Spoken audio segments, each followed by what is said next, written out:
What's up everybody, this is the first update of the Mark 46 suit build.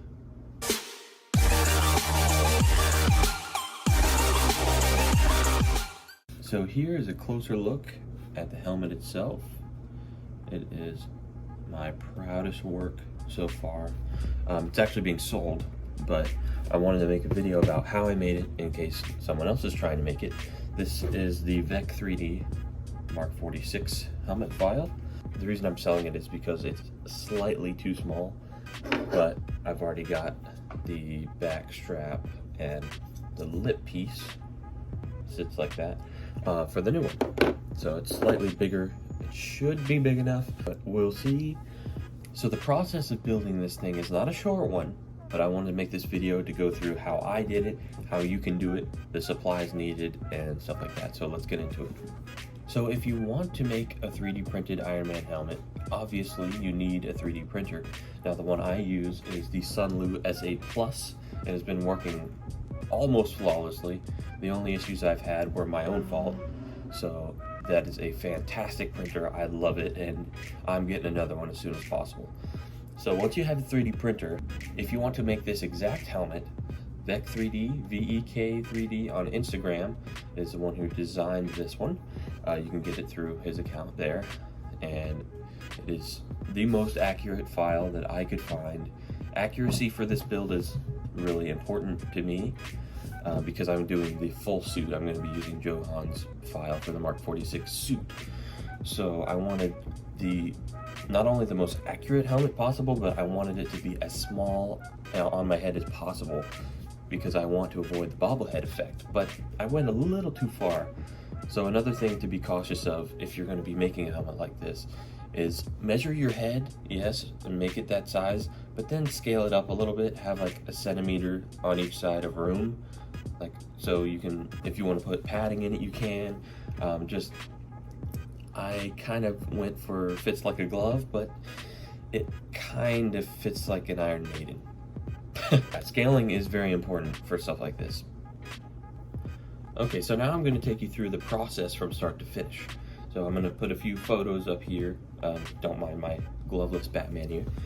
So the first thing I did was obviously 3D printed the faceplate because that's just what you do. So I've got photos of that. I'll put those right there.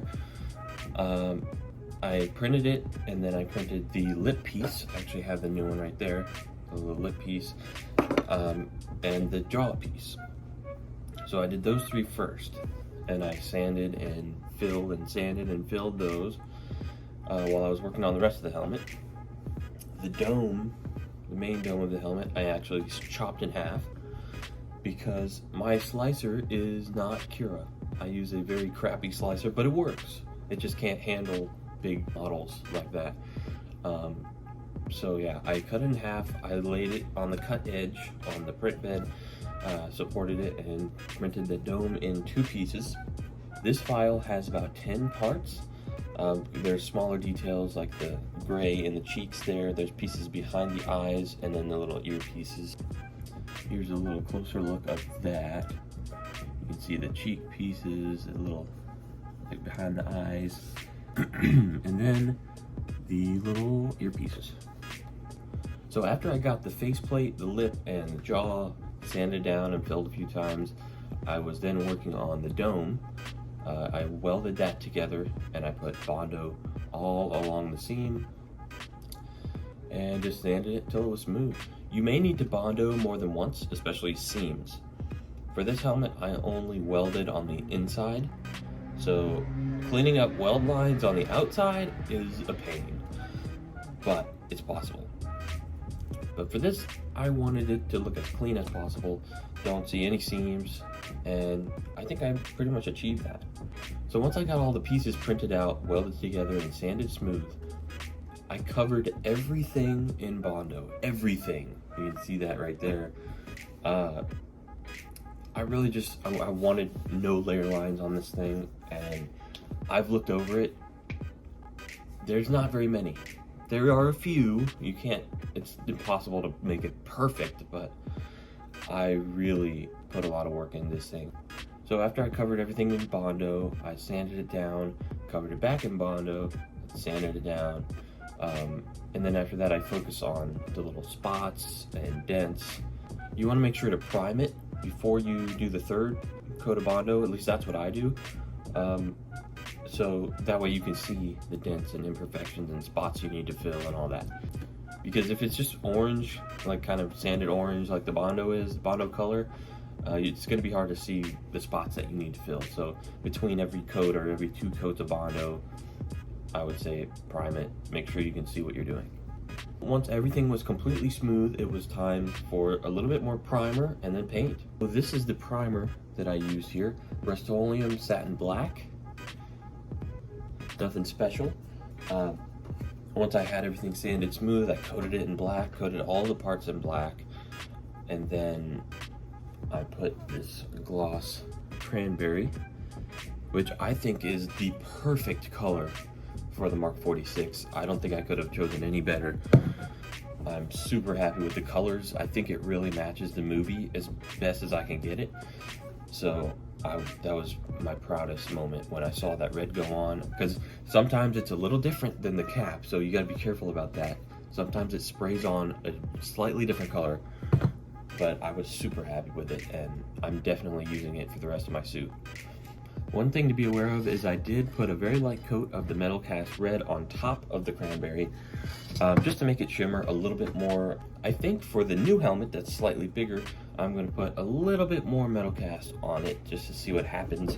I love this red and how it turned out, but I kind of want more of that metal flake. And this paint here is actually not opaque, it's transparent, you can see through it. The more you put on, of course, the more that's going to change, but I put one light coat on here and it looks great. I'm going to probably experiment with a few different layers and get some more spoons, because I only had 2 spoons. Let me grab my spoons here. These were my color testing spoons, and I loved it. As soon as these were done, I knew that these were perfect. So you always want to test your paints before you use it on your project. I did the exact same paint method. I did the black underneath it and the cranberry with a little bit of metal cast on the top, and that's what I came out with. I think it's fantastic. The gold is right here. This is just Rust-Oleum brilliant metal finish. It's gold, and it actually looks a little different from the cap. So that one I noticed a little bit, but the gold, this is just kind of what I found that looks similar to it, and it doesn't even look similar to when it's on the actual piece. So I don't know how that happened. But anyway, the cool thing about this model is you don't have to mask off anything, and that was awesome. I loved not having to mask anything, because all of the darker metal parts, like behind the eyes and the cheeks and the ears in there, the gold parts, everything is separated in this file. So you just have to paint everything separately and then put it together. You don't have to mask a single thing, which I really enjoyed. This is definitely a huge leap from my very first Iron Man helmet, the Mark 85. On this one, I did not do a very good paint job. The red is good, but I did not spend half the time on this that I did on the new one. And you can see that. You can see the layer lines, the blemishes, the spots that needed filling, some things that needed sanding. With this kind of stuff, it is all about prep work. 99% prep work, 1% painting. And this was about 2% prep work.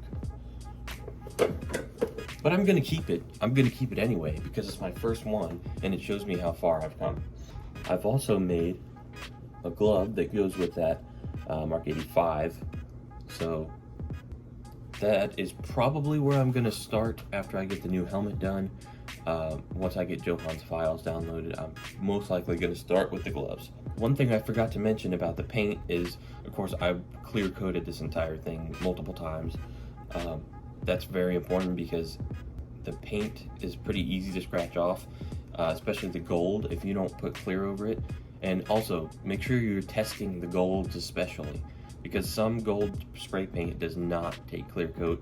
Sometimes it orange peels, sometimes very bad things happen. So that's why you use one of these. So that's about it, guys. I hope you enjoyed this video, and I hope it helps you if you're trying to make one up for yourself. So my my advice is scale it up a little more than you think you need to. So, and you'll avoid not being able to put it on. So that's it for me, and if you haven't already, hit that subscribe button, hit the like button, and all that YouTubey stuff, and I'll see you next time. This is part 1, and I'm signing off.